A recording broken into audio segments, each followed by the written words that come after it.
রোববার ওয়েস্ট প্রমিসে confederation of Bangladeshi organisation CBO এর গ্রিস্কিন রিসোর্স সেন্টারের আনুষ্ঠানিক উদ্বোধন করা হয়। উদ্বোধনকালে প্রধান অতিথি হিসেবে উপস্থিত ছিলেন lord king of west Bromwich ও council leader councillor Darren Cooper ও chief executive of Sandwell John Brighton.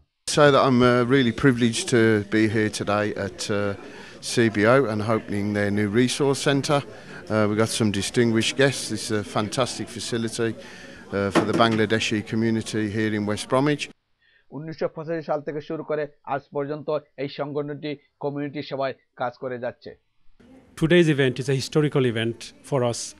CBO, which stands for Confederation of Bangladesh Organizations, established in 1985, and over the years we have basically delivered various services targeting the most needed people in the community. Education, immigration, health benefit সহ বিভিন্ন ধরনের সুযোগ সুবিধা নিয়ে আরো বড় পরিসরে এই নতুন রিসোর্স সেন্টারের উদ্বোধন করা হয়।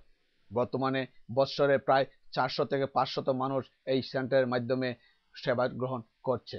ইয়াং জেনারেশনকে কাজে লাগানোর জন্য নতুন প্রজেক্ট হাতে নেওয়া হচ্ছে বলেও জানান সিবিও প্রজেক্ট ম্যানেজার সাবুদুল্লাহ।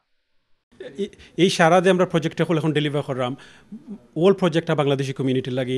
আমরা টার্গেট করলাম যে বেটিনতেরে ইয়ং পিপল রে, বিকজ ইয়ং পিপল আমরা ফিউচার জেনারেশন। ইয়ং পিপল আমরা কীভাবে সামনে দইরা রাখতাম পারি যে তারা skills, job, CV, help and support, volunteering এইগুলা লটস অফ গ্র্যাজুয়েট তারা খাম পান না। আমরা এটা প্রোভাইড করতাম এই সেন্টারের থ্রুতে যে ইয়ংস্টার বলতে আমরা রেডি করতাম যে ফিউচার জেনারেশনের লাগে। অনুষ্ঠানে সংগঠনের প্রতিষ্ঠাতা কাউন্সিলর সিধু মুসলেউদ্দিন, হিরণ মিয়া ও জিয়াউসামাদ চৌধুরীকে অ্যাওয়ার্ড প্রদান করা হয়। অনুষ্ঠানটি পরিচালনা করেন সিবিও চেয়ারম্যান আব্দুল হান্নান ও আনাম চৌধুরী। বক্তব্য রাখেন ইউথ লিডার আব্দুর রহিম সহ কাউন্সিলের ঊর্ধ্বতন কর্মকর্তাবৃন্দ।